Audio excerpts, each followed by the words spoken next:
आज हम बाल्यावस्था एवं विकास विषय में सहयोगी समूह के कार्यक्रम के बारे में पढ़ेंगे, यानी function of the peer group. सहयोगी समूह के क्या क्या कार्यक्रम हैं। सबसे पहले है सामाजिकरण यानी सोशलाइजेशन।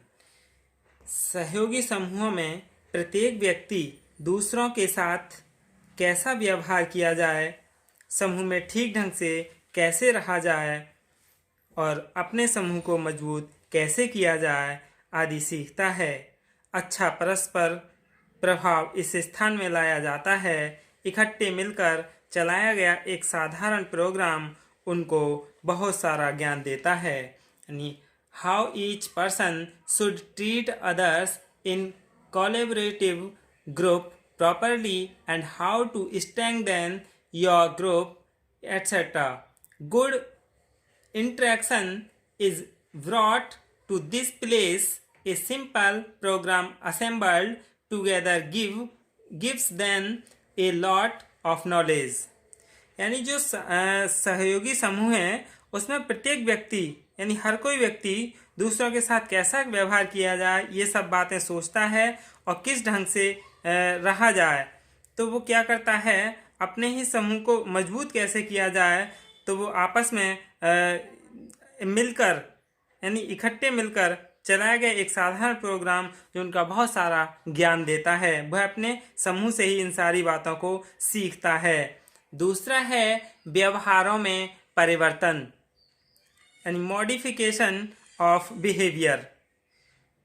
व्यवहार में परिवर्तन कैसे, यानी सहयोग समूह व्यक्तियों के समूह के व्यवहार को, जो सहयोग समूह है वो व्यक्तियों के समूह के व्यवहार को बदलने में सहायता करता है। इसका साधारण कारण यहाँ का खुला और आज़ाद वातावरण है।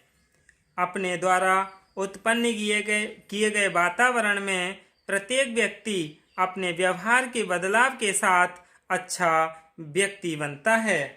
यानी collaboration helps group change the behavior of a group in individuals।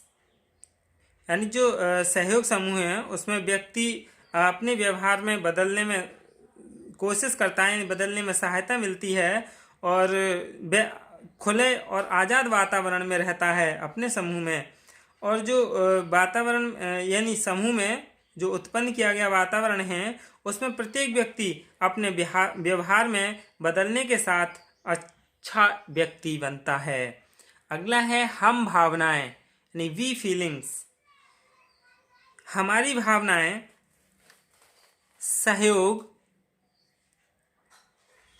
सहयोगी समूह के व्यक्तियों के दिल में बिठा दी जाती हैं।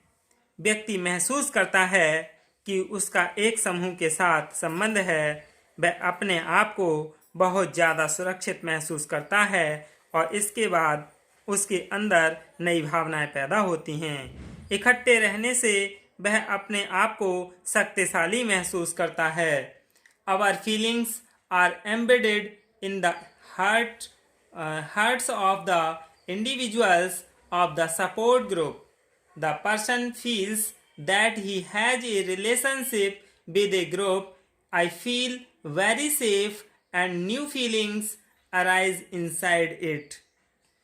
हम भावनाओं में व्यक्तियों के दिल में बिठा दी जाती हैं सहयोगी समूह में, और जो व्यक्ति हैं वो महसूस करते हैं कि उसका एक समूह के साथ संबंध कैसा है।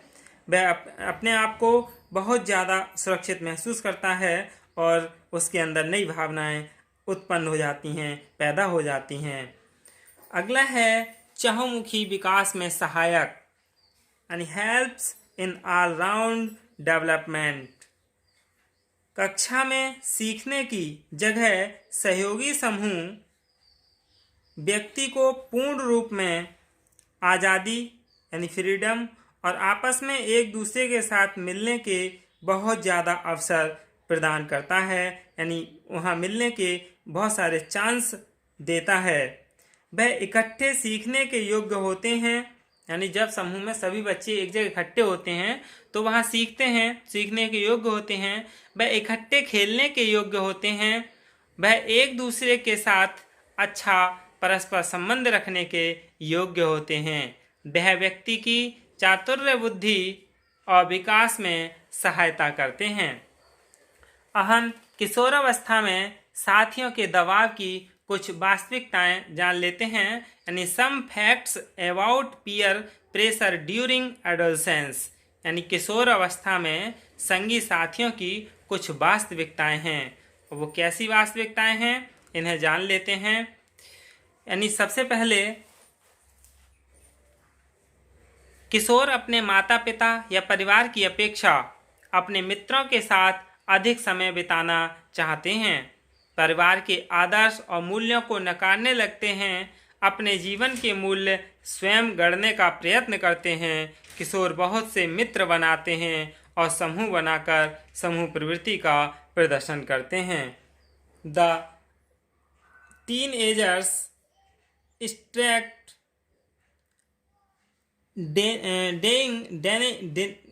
denying their family ideals and values.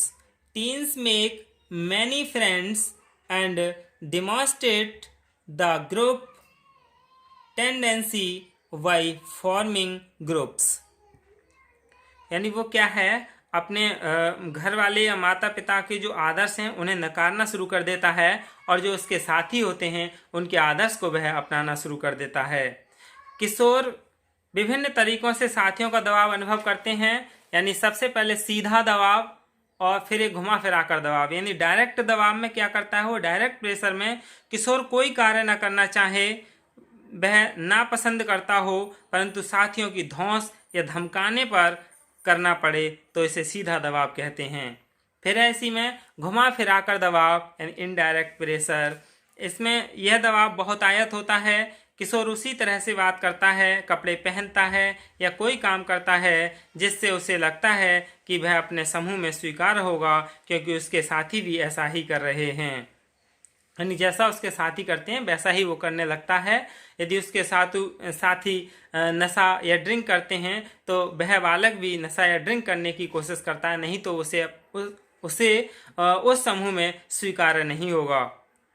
फिर है तीसरा, यानी साथी समूह दबाव के पीछे कुछ ऐसे तत्व होते हैं जो परिवार में नहीं पाए जाते हैं। जैसे सबसे पहला एक मजबूत विश्वास, ए स्ट्रांग बिलीफ स्ट्रक्चर। एक मजबूत विश्वास परिवार में इतना नहीं पाया जाता जितना कि उनके एक साथी समूह में पाया जाता है। फिर नियमों की एक स्पष्ट प्रणाली, ए क्लियर सिस्टम ऑफ रूल्स, यानी उनके ग्रुप में एक रूल्स भी बने हुए होते हैं, वो क्लियर होते हैं।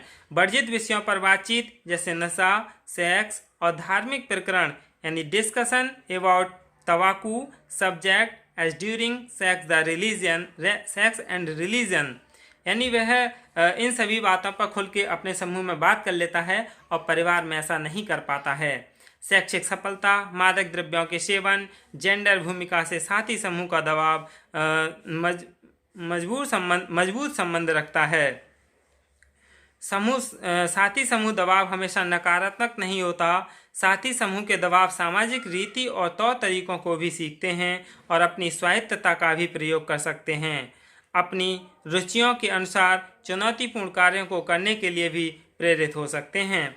सभी किशोर साथी समूह के दबाव में आते हैं, लेकिन ऐसे किशोर जल्दी दबाव में आ जाते हैं। कौन से किशोर? जिनके माता पिता में कोई अभिभावक हो, जिनको अपने परिवार से अत्यधिक स्वतंत्रता मिलती हो, जिनके माता पिता बहुत कठोर हों, जिनके माता पिता उनके मित्रों पर ध्यान न देते हों, जिनका आत्मसम्मान बहुत कम हो, जिनके परिवार व मित्रों का व्यवहार असामाजिक हो, जिनके परिवार का वातावरण कलहपूर्ण हो तथा जिनकी आवश्यकता पूरी न हो पाती हों, ऐसे ही परिवार के किशोर साथी समूह के दबाव में आते हैं। वे अपने समूह के दबाव में आ जाते हैं।